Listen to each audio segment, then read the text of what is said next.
जय हिंद दोस्तों, स्वागत करते हैं आपको एक नए वीडियो में। और आज के वीडियो में मैं आपको बताने वाला हूं कि भारतीय रेलवे ने बिहार से चलने वाली 4 रेलगाड़ी में बहुत बड़ी बदलाव किए हैं। तो कौन कौन से बदलाव इस ट्रेन में आपको देखने को मिलने वाले हैं और भारतीय रेलवे को ये बदलाव करना क्यों जरूरी है और कौन कौन सी ट्रेनों में इस चेंजेस को आपको देखने को मिलने वाले हैं, तो इस वीडियो के अंदर उस ट्रेन के नंबर के साथ सारी जानकारी मैं आपको इस वीडियो के माध्यम से देने वाला हूँ। और इस बड़े बदलाव से यात्रियों को क्या फायदा मिलने वाला है और साथ में भारतीय रेलवे को एकाएक इस बड़े चेंजेस की क्यों जरूरत पड़ी, इस पर पूरी जानकारी मैं आपको देने वाला हूं। तो दोस्तों, अगर आप चैनल पर नए हैं तो चैनल को सब्सक्राइब कर लीजिए और वीडियो अच्छा लगे तो वीडियो को लाइक जरूर कर दीजिएगा। चलिए इस डिटेल वीडियो को शुरू करते हैं। दोस्तों, बिहार से दिल्ली के बीच चलने वाली 3 जोड़ी ट्रेनों में रेलवे बड़े बदलाव करने जा रही है। दरअसल यात्रियों को होने वाली असुविधाओं को देखते हुए भारतीय रेलवे ने एक कदम उठाया। दिल्ली समेत कई बड़े शहरों से बिहार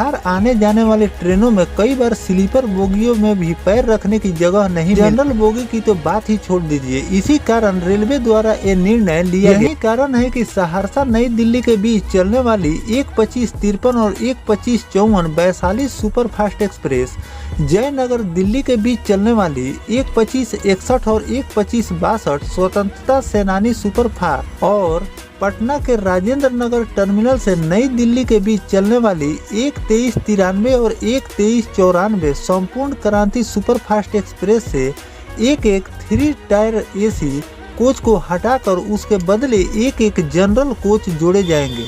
इस संबंध में पूर्व मध्य रेल के मुख्य यातायात प्रबंधक ने अधिसूचना जारी की। संपूर्ण क्रांति एक्सप्रेस ट्रेन के पुराने दिन पर अगर हम नजर डालें तो संपूर्ण क्रांति एक्सप्रेस ट्रेन 17 फरवरी 2002 को रविवार के दिन पटना से नई दिल्ली के लिए पहली बार रवाना हुई थी। इससे पहले राजधानी एक्सप्रेस के बाद मगध एक्सप्रेस, पूर्वा एक्सप्रेस जैसी ट्रेन बिहार की हाई स्पीड ट्रेन थी।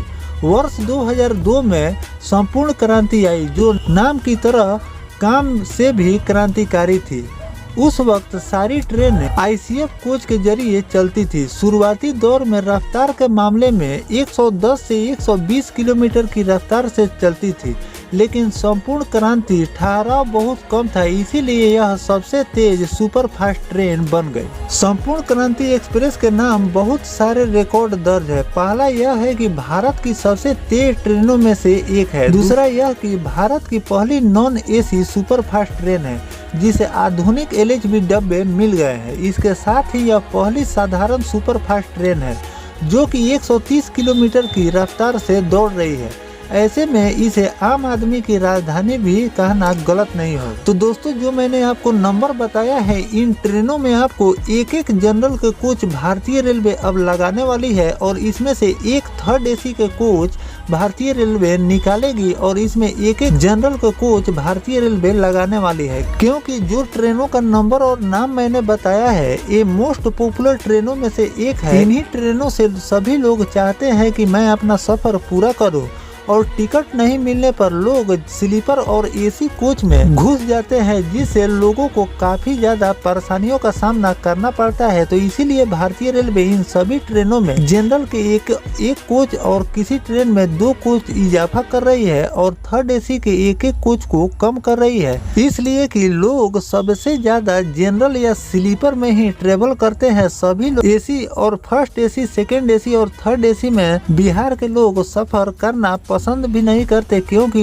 इसमें ज्यादा पैसा लगते हैं और लोग इस पर सरवाइव नहीं कर पाते हैं। तो इसीलिए बिहार के जो अधिकतम जो ट्रेनें चलती है उसमें जनरल कोच में ज्यादा मारामारी इस कोच में होता है। तो इन सभी बातों को ध्यान में रखते हुए भारतीय रेलवे बिहार से चलने वाली जितने भी ट्रेन है उन सभी ट्रेनों में 1 और 2 कोच को इजाफा कर रही है। और साथ में जो प्रीमियम ट्रेन भी चल रही है, उस प्रीमियम ट्रेन में भी अब भारतीय रेलवे 1 और 2 जनरल के कोच लगा रही है। जिन यात्रियों को जनरल में सफर करना है उसके लिए भी ये सुविधा दी जाए ताकि लोगों को परेशानी का सामना नहीं करना पड़े। और जनरल कोच को बढ़ाने से भारतीय रेलवे को भी अच्छा खासा कमाई हो जाती है। इसीलिए अब मेंटेन के लिए भारतीय रेलवे अब हर ट्रेन में जनरल के कोच को इजाफा कर रही है और आने वाले दिनों में आपको जिसमें 2 कोच आप देख रहे हैं जनरल के, उसमें 4 और जिसमें 4 है उसमें 6 और जिसमें नहीं है उसमें 2 से लेकर 3 जनरल कोच भारतीय रेलवे लगातार ट्रेनों में अटैच करती जा रही। इसी में रिपोर्ट निकलकर सामने आया था कि बिहार से चलने वाली इन 3 जोड़ी ट्रेनों में भारतीय रेलवे जनरल के